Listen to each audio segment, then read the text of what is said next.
Hello mọi người, xem video hay thì hãy đăng ký thành hội viên, like, tìm và comment ngay nhé. Tôi vô tình dẫm chết một con rết, nhưng hệ thống lại kinh hô rằng tôi vừa diệt một con rồng. Tôi tiện tay đập chết một con gián. Không ngờ lại nhận được thiên phú thần cấp đến bất tử chi thân. Ngay cả hệ thống cũng nghi ngờ, liệu tôi có bí mật liên kết với một hệ thống khác không? Tôi xuyên không đến một thế giới song song có thể tu luyện. Nhưng tôi không chỉ có tư chất tầm thường, mà còn bị ràng buộc với một hệ thống ngốc nghếch. Hôm đó, tôi đang ngủ trưa, bỗng nhiên, giọng nói của hệ thống vang lên, phát hiện vương cấp tinh thú đến gián bất tử. Không kịp chạy rồi, xin ký chủ mau chóng để lại di ngôn. Tôi bị lời cảnh báo bất ngờ này làm cho giật mình. Nhưng khi nhìn kỹ thì suýt nữa bật cười. Chẳng phải chỉ là một con gián thôi sao? Tôi dùng một ngón tay đè xuống, Tiểu Cường liền đi đời. Phát hiện ký chủ vượt cấp chém giết vương thú. Nhận được thần thông thiên phủ đến bất tử chi thân. Sát thương nhận vào có thể phục hồi nhanh chóng. Ngay sau đó, một luồng năng lượng khổng lồ tràn vào cơ thể. Tôi thực sự cảm nhận được sự tồn tại của chân nguyên trong thế giới này. Chân nguyên chính là tấm vé để bước vào tu luyện. Không thể nào, đồng tử, ngươi nghiêm túc đấy à? Nhưng nghĩ kỹ lại, bây giờ chẳng phải tôi còn lì đón hơn người bình thường sao? Vẫn phải ẩn nhẫn chờ ngày vươn lên thôi. Là một bảo vệ thư viện, tôi phụ trách trông coi một số bí tịch võ công. Những ngày sau đó, tôi chìm đắm trong biển tri thức. Dù tu luyện cực kỳ chăm chỉ, nhưng thiên phú tư chất quá kém. Luyện suốt một tháng trời, vẫn không học được một cuốn bí tịch nào. Đúng lúc tôi quyết định bỏ cuộc hoàn toàn, một giọng nói dễ nghe vang lên, phát hiện khí tức của vương thú. Xin ký chủ mau chóng bỏ chạy, nếu không sẽ mất mạng. Nhìn con nhện nhỏ màu tím trước mặt, tôi không nhịn được mà cảm thán, chẳng phải kẻ nên chạy trốn phải là nó sao? Khi tôi đang quan sát con nhện, đột nhiên một màn sáng hiện ra. Tộc Ma Chu linh hồn tử tinh, cấp bậc hoàng cực, thiên phú, linh chất bẩm sinh. Đam mê nghiên cứu võ học nhân loại. Hắn thật sự là hoàng cực. Nhìn thấy ta không những không bỏ chạy, mà còn đứng quan sát. Giọng nói lo lắng của hệ thống lại vang lên. Ngươi đúng là rác rưởi, còn không mau bỏ chạy đi. Đúng là tên ngu ngốc không có não. Bị ràng buộc với ngươi, ta thật sự xui xẻo tám kiếp rồi. Ta chỉ vung tay một cái, cường giả thú hoàng lập tức bất động. Khuyên ngươi suy nghĩ lại lời nói. Trước khi đối thoại với ta, hệ thống run rẩy toàn thân. Được liên kết với đại ca, đúng là phúc phận tu luyện 8 kiếp của tiểu đệ. Chúc mừng đại ca vượt cấp giết hoàng kỳ tân thú. Thưởng ngộ tính nghịch thiên kèm theo 20 năm tu 6. Không ổn, lực lượng này quá mạnh mẽ. Sắp đột phá rồi, để tránh gây chú ý, ta tìm một nhà vệ sinh gần đó. Năng lượng cuồng bạo trào ra. Cảnh giới tiên thiên, cả Giang Hải nghe nói chỉ có 3 cao thủ tiên thiên. Cuối cùng ta cũng có năng lực tự bảo vệ. Khi ta còn đang mơ tưởng về tương lai, ngộ tính nghịch thiên của hệ thống bỗng phát huy tác dụng. Nhưng bí kíp võ công đã đọc trước đó lập tức hiện lên trong đầu ta. Kiếm pháp thanh tùng đại thành, bộ pháp thất tinh đại thành. Ngộ tính nghịch thiên của nhiên nghịch thiên, bất cứ võ công nào chỉ cần đọc qua một lần lập tức có thể tinh thông. Trong đầu ta xuất hiện một ý tưởng táo bạo. Liệu ta có thể tự sáng tạo võ học không? Nghĩ vậy, ta lập tức trở lại thư viện, chuyên tìm kiếm kiếm đạo bí kíp, chứ đã đọc lập tức ghi nhớ không quên. Chỉ trong vài ngày, hơn chục bộ kiếm pháp đã đạt đại viên mãn. Qua hàng vạn lần diễn luyện, cuối cùng dung hợp thành một kiếm pháp nghịch thiên. Để kiểm chứng hiệu quả, ta đi đến vùng ngoại ông. Chỉ cần một suy nghĩ, kiếm khí trong tay ta hóa thành luồng kiếm quang dài 10 mét. Vung kiếm mạnh mẽ, kiếm quang lập tức chém đôi một ngọn núi. Chiêu này gọi là nhất kiếm khai thiên môn. Chưa kịp thể hiện, bỗng cảm nhận được vài luồng khí tức lao đến với tốc độ kinh hoàng. Không được, phải trốn trước đã. Thi triển thất tinh bộ, cả người lập tức biến mất tại chỗ. Những ngày sau đó, tôi vẫn vùi đầu trong thư viện. Không còn cách nào khác, tôi quá khao khát tiến bộ, tưởng rằng có thể ẩn thân ở đây thêm một thời gian dài, thì một cô gái nhỏ xuất hiện, lại mang đến cho tôi một bất ngờ mới. Phát hiện thông tin của ngươi. Chủ nhân, hãy lập tức quỳ xuống bái sư. Nhìn cô bé trước mặt vừa tròn 18 tuổi, tôi hoàn toàn ngơ ngác. Không đúng, nữ đấy chẳng phải nên là một mỹ nhân lạnh lùng sao? Đang lúc tôi bối rối, một dòng ánh sáng xuất hiện. Tên, Lưu Như Yên. Tuổi, 518. Cảnh giới, địa cảnh đỉnh phong. Đúng là một cái đùi to, không chần chừ. Tôi lập tức tiến lên bắt chuyện. Sau một hồi tìm hiểu, tôi biết được cô gái này đúng là Lưu Như Yên. Nhưng mới chỉ 18 tuổi. Đột nhiên tôi cảm thấy não mình co giật, hình như tôi đã hiểu ra. Hệ thống này chỉ hiển thị thông tin của 500 năm sau. Tiểu Cường cũng vậy, Nhện cũng vậy. Bọn họ đều trở nên đáng sợ sau 500 năm. Nhưng hiện tại, Lưu Như Yên chỉ là một cô bé nhỏ bé tu 6 hậu thiên cảnh. So với cô ấy, tôi vừa già vừa mạnh hơn nhiều. Nếu quỳ bái sư ngay lúc này, chắc chắn sẽ bị xem là kẻ có ý đồ xấu. Nhưng phần thường khi tiếp cận cường giả thì không thể bỏ lỡ. Vì vậy, những ngày tiếp theo, tôi luôn bí mật quan sát, xem có cơ hội nào để có thể quỳ bái sư mà không bị nghi ngờ. Sau vài ngày, tôi phát hiện ra rằng Lưu Như Yên thực sự rất đáng sợ. Còn là truyền nhân của viện trưởng võ đạo học viện, là người được công nhận là thiên tài số 1. Cho đến khi đi theo cô ta đến nơi tôi từng chém gãy ngọn núi này, thấy cô ta đang nhìn núi lĩnh hội kiếm ý, bỗng tôi lóe lên suy nghĩ. Ai nói tôi nhất định phải nghe theo hệ thống sắp đặt chứ? Hệ thống bảo chạy, tôi đi giết người khác. Chẳng phải tôi vẫn nhận được thưởng sao? Dù không thể giết Lưu Như Yên, nhưng tôi có thể khiến cô ta bái ta làm sư phụ, chẳng phải rất tuyệt sao? Nói là làm. Tôi khoác áo choàng đen, đeo mặt nạ, trước mắt đã đứng trước mặt Lưu Như Yên, vừa vung tay vừa thì thầm. Gió ở đây thật ồn ào quá. Trong chớp mắt, trời đất lặng im, Lưu Như Yên kinh hãi.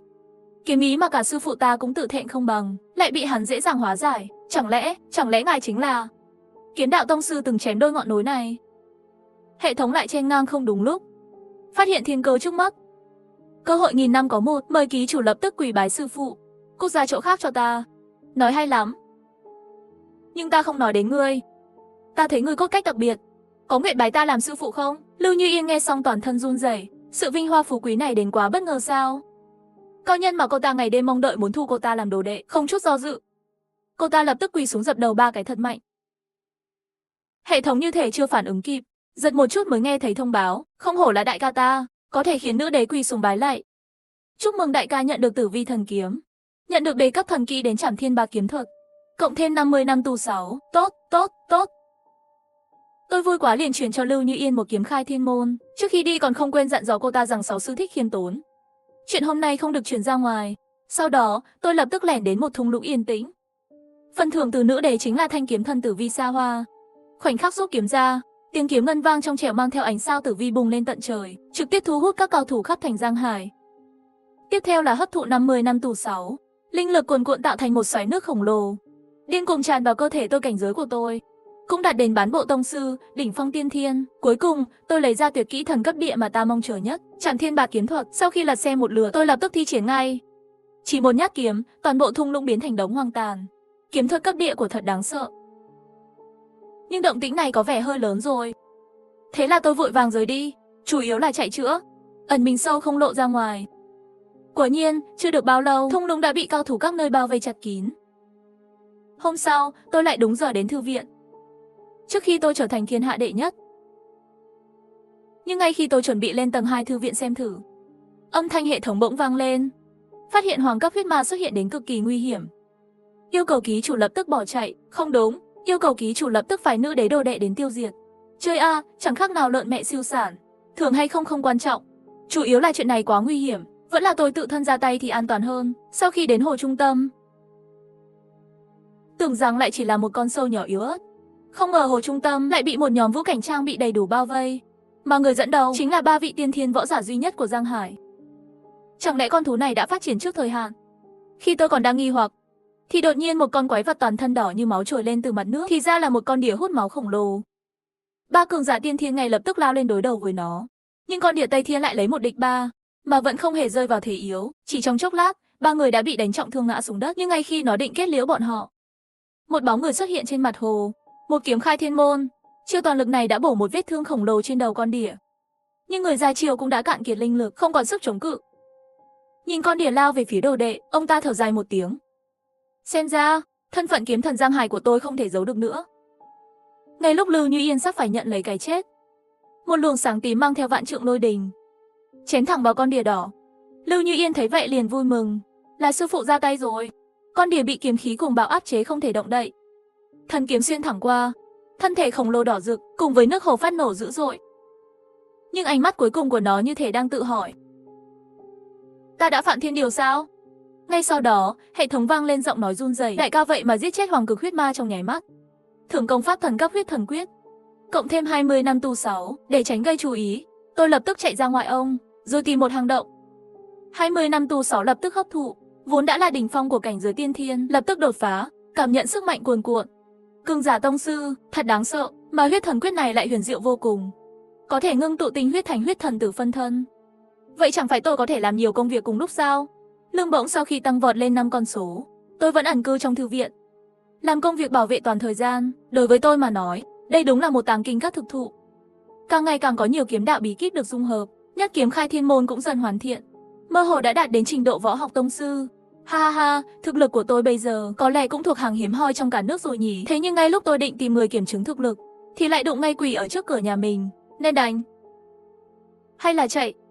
Phát hiện hoàng cực tinh thú, Cửu Vĩ Hồ khuyên chủ nhân nhận sai là hành động của kẻ trí, nhanh chóng bỏ chạy đi. Nghe thấy là sinh vật thám kích, tôi lập tức tung một cú đá thật mạnh, đá cho Cửu Vĩ Hồ lộ nguyên hình. Cho mèo còn con, mà cũng dám múa rìu qua mắt thợ. Yêu nghiệt to gan. Chỉ liếc mắt một cái, ta đã biết ngươi không phải con người. Cửu Vĩ Hồ ngồi bệt xuống đất, trừng trừng nhìn tôi, nó hoàn toàn không ngờ tôi lại ra tay ngay lập tức. Đúng lúc này, thông tin của nó cũng đã được kiểm tra xong. Chủng tộc, Cửu Vĩ Linh Hồ, tu 6, tiên thiên sơ kỳ, thiên phú, thanh khâu ảo thuật, phục tùng hoặc biến thành áo lông hồ ly. Hai lựa chọn. Cửu Vĩ Hồ nghe xong mặt liền đỏ bừng. Thà chết chứ không chịu nhục. Ngay lập tức khí tức của nó bùng nổ, biến thành một con hồ ly trắng muốt khổng lồ. Chỉ có điều, còn chưa kịp hành động gì, tôi đã tát cho nó bay thẳng vào tường. Lúc được gỡ ra, ánh mắt còn trong veo hơn cả sinh viên. Về sau này chính là chủ nhân của tôi. Về đến nhà, nó vừa dọn dẹp vệ sinh, vừa giải thích với tôi.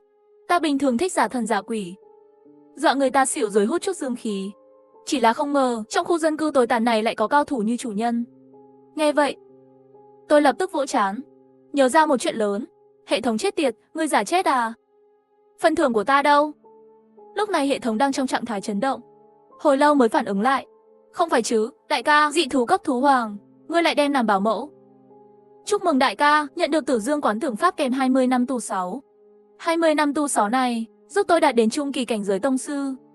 Mà Tử Dương Quán Tưởng Pháp này, lại là bí tịch tu luyện tinh thần lực. Trở thành nhân tài toàn năng chỉ còn là chuyện sớm muộn. Hôm sau tôi đến Đoạn Phong Sơn, chuẩn bị thử chiêu thức mới. Không ngờ lại tình cờ gặp Lưu Như Yên cũng ở đây. Mà tâm trạng lo lắng của cô ta, bị tinh thần lực của tôi cảm nhận được điều bất thường, rất bất thường. Khí tức hỗn loạn, nội tâm nóng nảy, đồ đệ của tôi sắp tàu hỏa nhập ma sao? Không được, tôi không thể để phần thưởng của mình gặp sự cố. Đồ nhi chớ hoảng. Vi sư đến đây. Giọng nói quen thuộc vang lên bên tai. Lưu Như Yên quay đầu nhìn, lập tức nước mắt như mưa, chắc chắn có chuyện rồi. Sau đó tôi nghe cô ta nghẹn ngào giải thích.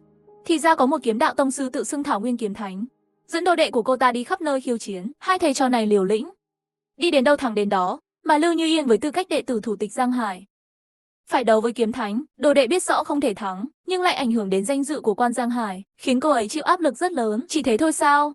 Đã có sư phụ ở đây, con không cần phải sợ bất kỳ ai. Nói xong, tôi dùng ngón tay chạm nhẹ vào trán Lưu Như Yên, truyền cho cô ấy chiêu nhất kiếm khai thiên môn.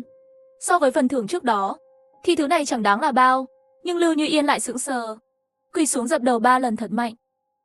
Sau đó, Lưu Như Yên liền lên tiếng, sư phụ, ngài phải cẩn thận, vị tông sư này, mục đích đến Giang Hải của kiếm thánh cảnh giới đỉnh phong, là vì ngài, tôi đã đắc tội với cô. Có thưởng không đây? Thách đấu tôi sao? Nhưng nghĩ lại, dù gì cũng chẳng ai biết mặt tôi, chỉ cần nói tôi đi công tác là xong. Nghĩ vậy, tôi quyết định tránh xa rắc rối này, nhanh chóng rời khỏi nơi thị phi. Những ngày sau đó, tôi đến tầng 2 của thư viện. Dưới sự hỗ trợ của tinh thần lực, huyết thần quyết ngày càng thuần thục. Nhưng video đầu tiên hiện lên lại là tin tức về kiếm thánh Thảo Nguyên, dẫn theo đệ tử đến thành phố Giang Hải. Kiếm thánh tên là Đường Bát, đệ tử là Tiêu Hỏa. Ta vốn định bỏ qua, nhưng đúng lúc này, âm thanh của hệ thống vang lên trong đầu. Phát hiện cường giả kiếm ma cấp địa đến Tiêu Hỏa. Lần này, ngay cả nữ đế cũng không cứu được ngươi đâu. Xin ký chủ lập tức bỏ trốn. Hệ thống, ngươi chơi kiểu này, tôi không còn buồn ngủ nữa đâu. Nếu dốc toàn lực đánh chết cái tên kiếm thánh Thảo Nguyên kia cũng không khó, nhưng tôi chợt lóe lên ý tưởng, chẳng phải tôi còn có Lưu Như Yên làm đánh thuê sao? Hơn nữa, đâu nhất thiết phải giết hắn, chỉ cần đánh bại là đủ. Nghĩ vậy, tôi lập tức lao đến đấu trường. Lúc này, đấu trường chật kín người, tất cả ánh mắt đều đổ dồn về đây. Tôi nhìn chằm chằm vào Tiêu Hỏa trên đài, thông tin của hắn lập tức xuất hiện trước mắt tôi. Tên, Tiêu Hỏa, tuổi, 517, tu 6, đế tôn cảnh sơ kỳ, rất tốt, rất tốt. Tôi đã không thể chờ đợi, muốn lấy phần thưởng của vị tiểu bằng hữu này rồi. Sau đó, Lưu Như Yên và Tiêu Hỏa đồng thời ra tay, chỉ trong một hơi thở, trường kiếm đã va chạm hàng chục lần. Trong chớp mắt, cục diện trên đài đã rơi vào thế giằng co. Bùm một tiếng vang lớn, hai người tạm thời tách ra. Tiêu Hỏa cười điên cuồng, ngửa mặt lên trời gào thét, hoàn toàn điên loạn. Kiếm ý tỏa ra nhanh chóng tăng vọt. Hắn đã sử dụng tuyệt kỹ trừ danh của kiếm thành đến Vạn Kiếm Quy Tông. Thấy vậy, Lưu Như Yên cũng không giữ lại nữa, nhất kiếm khai thiên môn, trực tiếp chém ra, nhắm thẳng vào đầu Tiêu Hỏa. Một vụ nổ dữ dội, khói bụi cuộn lên bao trùm toàn bộ đấu trường. Vài phút sau mới nhìn rõ hai người trên đài, chỉ thấy kiếm của Tiêu Hỏa đã vỡ nát, quỳ một gối xuống đất sắc mặt tái nhợt, máu liên tục trào ra từ miệng. Trong khi đó, Lưu Như Yên đứng hiên ngang, trường kiếm chỉ thẳng vào mi tâm Tiêu Hỏa. Thắng bại đã rõ, khán giả nổ ra tiếng reo hò vang dội, toàn trường hô to tên của Lưu Như Yên. Còn tôi thì cười nhếch mép, không cần nghĩ, cái hệ thống chết tiệt này chắc chắn lại lắc vì sốc rồi. Một lúc sau mới vang lên âm thanh thông báo run rẩy. Chủ nhân thậm chí không cần ra tay mà đã đánh bại đế quân kiếm ma. Vừa rồi đông người, tiểu đệ xin quỳ xuống nhận tội. Thưởng cho đại ca 100 năm tu 6, có thể đạt thẳng đến tông sư. Phần thưởng tiếp theo, thần pháp thần cấp, chỉ xích thiên nhai cùng một quyển huyền thiên đan kinh. Sư phụ, lần này lại giàu to rồi, thấy mục tiêu đã hoàn thành. Tôi không nán lại lâu. Nhanh chóng tìm một nơi vắng vẻ. Bắt đầu hấp thụ những phần thưởng bá đạo này, thành công bước vào tông sư cảnh. Sau này mới nghĩ ra, về sau động một chút là đế kính. Đại vương được đế tôn kính trọng, con đường tu hành còn rất dài. Bên ngoài quá nguy hiểm, vẫn phải tiếp tục ẩn nhẫn. Nhưng điều khiến ta đau lòng nhất vẫn là huyền thiên đan tinh này. Luyện đan sư ở thế giới này còn hiếm hơn cả cóc ba chân. Mấy ngày sau đó, tôi luôn tập trung nghiên cứu đan đạo. Nhưng thứ quái quỷ này thực sự quá khó. Ngay lúc ta định mua ít thảo dược để thử tay nghề, một thông báo live stream trên điện thoại thu hút sự chú ý của tôi. Kiếm Thánh Thảo Nguyên Đường Bát đang công khai khiêu chiến Kiếm Thánh Giang Hải tại Đoạn Phong Sơn. Vốn dĩ tôi đã nhận phần thưởng rồi, không định quan tâm đến chuyện này nữa. Nhưng lão già này chửi thật khó nghe, hơn nữa trong bộ dạng này có vẻ như đã chửi mấy ngày rồi. Bỗng một bóng dáng quen thuộc xuất hiện. Là Lưu Như Yên. Cách làm của các hạ thực sự khiến vãn bối khinh thường. Sư phụ ta sẽ không để mắt đến loại tiểu nhân như ngươi. Hai câu của Lưu Như Yên, câu nào cũng đâm thẳng vào tim. Đường Bát bị phớt lờ lâu như vậy, vốn dĩ đã rất tức giận, giờ lại còn bị mắng nữa. Sắc mặt hắn lập tức khó coi hơn cả cho tàn. Giây tiếp theo, mũi kiếm chĩa thẳng vào Lưu Như Yên, một chiêu nặng tựa núi đè xuống. Lưu Như Yên lập tức phun máu.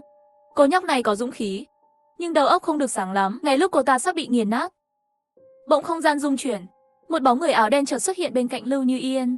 Lão già nhà ngươi dám động vào kho phần thưởng của ta, quả thực là tự tìm đường chết. Toàn thân Đường Bát lập tức như rơi vào hầm băng, hắn vội vàng thi triển Vạn Kiếm Quy Tông để chống đỡ. Cư dân mạng lập tức nổ tung. Đậu xanh, đây là kỹ năng con người có thể dùng sao? Dù là thần linh của Pan cũng phải xách thùng mà chạy mất dép. Khi kiếm quang tan biến, toàn bộ cư dân mạng không tin nổi vào mắt mình. Chỉ thấy núi non tan vỡ, cả thung lũng bị san thành bình địa, mà tôi vẫn sừng sững giữa trời đất. Đường Bát tuy kiêu ngạo đứng giữa không trung, nhưng khóe miệng méo sạch, thanh kiếm trong tay cũng hóa thành tro bụi. Là ta đã thua. Đường Bát lộ vẻ cô đơn, hai người căn bản không cùng đẳng cấp, mà là hoàn toàn bị áp đảo. Hừ, thứ rác rưởi, đánh thắng rồi mà chẳng có phần thưởng vì đang gấp rút. Tôi dặn dò đồ đệ Lưu Như Yên đôi câu, rồi hóa thành ánh sao, chậm rãi biến mất giữa trời đất. Vẻ mặt vừa hồi phục của Đường Bát lại đờ ra. Thì ra đó chỉ là phân thân, kiếm thần Giang Hải vốn chưa hề đến. Không ngờ ta đã dốc hết sở học mà vẫn không thắng nổi. Một phân thân của hắn, nghi hoặc, kinh hoàng, nhục nhã. Những cảm xúc phức tạp thoáng qua gương mặt Đường Bát. Cuối cùng hắn tối sầm mặt, do tức giận quá mức mà phun ra một búng máu tươi. Kiếm thần Giang Hải, trong mắt người ta lại kém cỏi đến vậy sao? Kiếm tâm của Đường Bát vỡ nát. Cuối cùng hắn tuyệt vọng nhắm mắt lại, quyết định kiếp sau không luyện kiếm nữa. Còn tôi thì chậm rãi tỉnh lại trong thư viện. Vươn vai, chật, xem tiêu đề tin tức này đi. Đoạn Phong Sơn đổi tên thành Thung Lũng Kiếm Thần, để vĩnh viễn tôn vinh danh tiếng kiếm thần Giang Hải. Khi tôi tưởng rằng chuyện này đã kết thúc và có thể toàn tâm nghiên cứu đan đạo, thì giọng nói của hệ thống vang lên trong đầu tôi. Tên khốn này, ngươi dám chọc cho kiếm thánh tức chết hay sao? Phát hiện đệ tử của kiếm thần, kiếm ma Tiêu Hỏa mang mối hận ngút trời với ngươi. Không chết không dừng. Hãy lập tức phái đệ tử của nữ đế đi chém giết kiếm ma. Cái gì? Lão già đồng cỏ này tức giận đến vậy sao? Khoan đã, sao tôi thấy tình tiết này quen quá vậy? Hỏng rồi, chuyện này có gì đó sai. Tiêu Mặc khinh thường thiếu niên nghèo sao? Còn muốn chơi trò này với tôi à? Kẻ này tuyệt đối không thể tha. Nửa đêm, Tiêu Hỏa ông hũ cho cốt vừa hỏa táng, đứng trên sân thượng chờ tôi. Vào ngày lâm chung của Giang Hải, toàn bộ Giang Hải đều phải chôn cùng. Tôi nghe thấy rõ ràng từ phía sau. Nói hay lắm, nhưng ngươi không làm được đâu. Tiêu Hỏa nghe vậy, lòng dâng lên một nỗi sợ hãi tột cùng. Cảm giác nguy hiểm bùng nổ tức thì. Ánh kiếm lạnh lẽo lướt qua như làn gió nhẹ, cắt ngang qua cổ hắn. Tôn kính kiếm ma tương lai. Phát hiện ký chủ, một kiếm giết chết kiếm ma. Thưởng chính đạo chân kiếm, cộng thêm 50 năm tu 6. Tôi tạm thời không để ý đến hệ thống ô nào nhắc nhở, chỉ nghĩ phải xử lý thi thể này trước. Nhưng khi tôi vừa chạm vào thi thể Tiêu Hỏa, một luồng dao động đặc biệt truyền ra từ hắn. Wow, hóa ra là hai chiếc nhẫn tinh tú, chắc là một cái của Lão Đăng, một cái của Tiểu Đăng. Xem ra đây là toàn bộ gia sản mà kiếm thánh tích góp cả đời, chắc chắn có không ít đồ tốt. Miệng tôi vô thức cười tét đến tận mang tai, cảm ơn món quà của thiên nhiên. Sau khi xử lý dấu vết xong, tôi dẫn một già một trẻ này đến bờ hồ, trực tiếp ném hai người xuống nước. Đã thích sông biển như vậy thì cứ ở lại làm mồi cho cá đi. Về đến nhà, sau khi hấp thụ xong 50 năm tu 6 này, cảnh giới của tôi cũng đạt đến đỉnh cao của tông sư cảnh. Điều này khiến Cửu Vĩ Hồ hoảng sợ tột độ, lẽ nào hắn là thiên tài, mà tôi cũng đã biết đến cảnh giới trên tông sư đến đó là chí tôn cảnh. Nhưng muốn trở thành chí tôn thì phải lĩnh ngộ quy tắc chi lực, trước đó chỉ có thể coi là bán bộ chí tôn. Nhưng tôi cũng không vội. Với trình độ hiện tại của tôi, hoành hành thiên hạ thừa sức. Bất chợt nhớ ra, vừa rồi còn thu được 2 chiếc nhẫn tinh thần. Mở ra xem tôi kinh ngạc không thôi. Bảo vật chất chồng như núi, các loại dược liệu quý hiếm đủ cả. Còn có vô số bí tịch kiếm đạo, hai thầy trò này chẳng phải là đồng tử đưa tài à? Thế là trong khoảng thời gian tiếp theo, nhờ vào sự nghiên cứu không ngừng, tôi đã có chút thành tựu trong đan đạo. Nhưng muốn luyện đan thì phải có địa hỏa hoặc thú hỏa, địa hỏa là của chính phủ, tôi không muốn gây phiền phức đó. Suy nghĩ một hồi, tôi quyết định lập tức vào núi tìm lửa. Thế là tôi dẫn theo Cửu Vĩ Hồ Tiểu Bạch đến dãy núi đại lý cổ xưa. Một người một thú càn quét đến tận sâu trong núi, thu được truyền thuyết Thanh Liên Nhất Hồ. Nhưng ngay khi tôi chuẩn bị rời đi, thì bất ngờ nhìn thấy một bóng dáng quen thuộc. Lưu Như Yên sao lại ở đây? Thì ra sau trận chiến lần trước, nàng cảm thấy kiếm chiêu của mình thiếu sát khí, nên đã vào núi để rèn luyện. Lúc này nàng đang giao chiến kịch liệt với một con Sơn Quân, nhất kiếm khai thiên môn, chuẩn bị thi triển. Sơn Quân đột nhiên biến mất, chỉ trong chớp mắt đã xuất hiện sau lưng nàng, một cái tát đập Lưu Như Yên xuống đất. Mắt thấy sắp giao phó cả mạng sống tại đây, tôi lập tức triệu hồi Tử Vi Thần Kiếm, một nhát chém xuống. Sơn Quân lập tức hóa thành tro bụi, không biết là hắn may mắn hay tôi may mắn. Dù sao đi nữa, tôi lại cứu mạng Giang Lập Bao. Sau đó, tôi mang Lưu Như Yên bất tỉnh về Kiếm Thành Cốc, thấy nàng không có vấn đề gì nghiêm trọng, tôi định rời đi trước. Nhưng điều tôi không ngờ tới là, Tiểu Bạch, cái đồ ăn cây táo rào cây sung này, lại lén để lại một viên đá cho Lưu Như Yên. Trên viên đá rõ ràng khắc dòng chữ, Bảo An Thư viện Giang Hải. Không hề hay biết chuyện này, tôi trở về nhà, bắt đầu luyện đan. Ngọn lửa tâm linh có nhiệt độ cực cao, nhưng dưới sự luyện hóa mạnh mẽ của tôi, chẳng mấy chốc đã biến thành nguồn năng lượng nóng bỏng, hấp thụ vào trong cơ thể. Tôi lấy ra lò luyện đan đã chuẩn bị sẵn. Mọi thứ đều đã sẵn sàng, bắt đầu luyện đan. Tôi vừa điều chỉnh nhiệt độ lửa, vừa thỉnh thoảng cho thêm dược liệu vào lò. Nửa tiếng sau, nồng đậm đan hương liền tỏa ra. Thành đan 3 viên. Đại thu hoạch, ta còn một viên minh thần đan có thể tăng cường tinh thần lực. Ném vào miệng Tiểu Cường. Tinh thần lực cuồn cuộn lập tức nhấn chìm não hắn. Nhìn hắn toàn thân co giật run rẩy. Chậc chậc chậc, tên này thật vô dụng. Hôm sau tôi như thường lệ đến thư viện. Không ngờ rằng Lưu Như Yên cũng đã đến từ sớm. Nhìn dáng vẻ này, sao giống như là nhắm vào tôi vậy? Ngươi và Giang Hải Kiếm Thần có quan hệ gì? Quái lạ, tên ngốc này phát hiện ra gì rồi? Thì ra trước khi hôn mê hôm qua cô ta cảm nhận được là ta đến sư phụ của cô đã cứu cô. Tỉnh lại lại thấy Tiểu Cường lén lút rơi nước mắt. Mà bảo vệ thư viện chỉ có một mình tôi. Chẳng phải là tìm đến tôi hay sao? Không được, chưa phải lúc lộ thân phận. Mỹ nữ, cô phát điên gì vậy? Nếu tôi mà có quan hệ với kiếm thần, thì còn ở đây làm bảo vệ sao? Lưu Như Yên nghe xong liền rồi dám.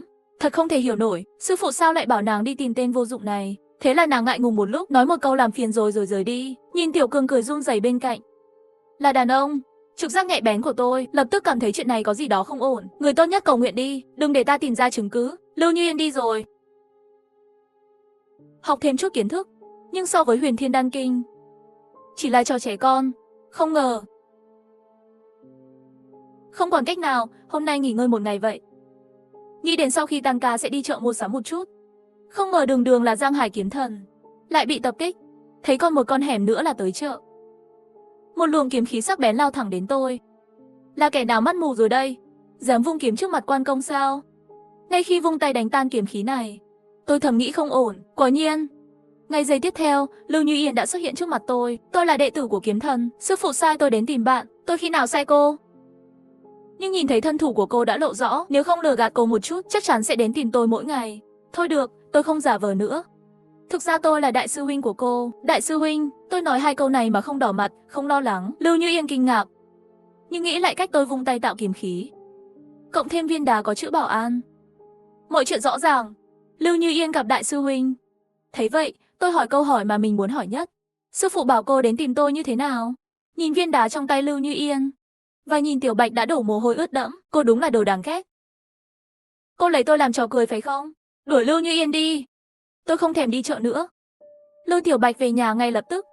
Về đến nhà, Tiểu Bạch sợ đến mức run rẩy. Chủ nhân, nghe tôi biện hộ đi. Không, nghe tôi giải thích. Tôi không thèm nghe cô ta lải nhải, buộc cô ta ký kết một hiệp ước tâm linh. Từ giờ, cô ta không còn quyền riêng tư. Có bất kỳ suy nghĩ xấu nào, tôi sẽ biết ngay lập tức. Bỗng nhiên hệ thống vang lên trong đầu tôi. Phát hiện ra hồ ly 9 đuôi đầy mưu mô, thế mà lại trung thành với chủ. Thử một mảnh vỡ của quy luật. Mẹ kiếp, cái này cũng được à? Mảnh vỡ trong tay tôi tỏa ra khí tức sinh mệnh mạnh mẽ, thậm chí có khả năng hồi sinh người chết. Trước đây chính là sức mạnh của quy luật. Không dám tưởng tượng sức mạnh thực sự của các vị trí tôn. Những ngày sau đó, ngày nào tôi cũng nghiên cứu cách thu hoạch phần thưởng của hệ thống. Hôm đó đến thư viện, tôi ngạc nhiên phát hiện ra ta lại có thêm một đồng nghiệp mới. Nhưng ngay khi nhìn thấy cô ta, hệ thống lập tức vang lên cảnh báo lo lắng.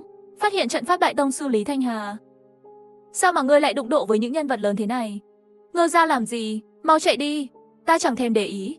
Chăm chú quan sát đối phương. Tên, Lý Thanh Hà. Tuổi, 519. Tu 6, đế tôn cảnh sơ kỳ. Phần thưởng địa chấn. Lại đến nữa rồi.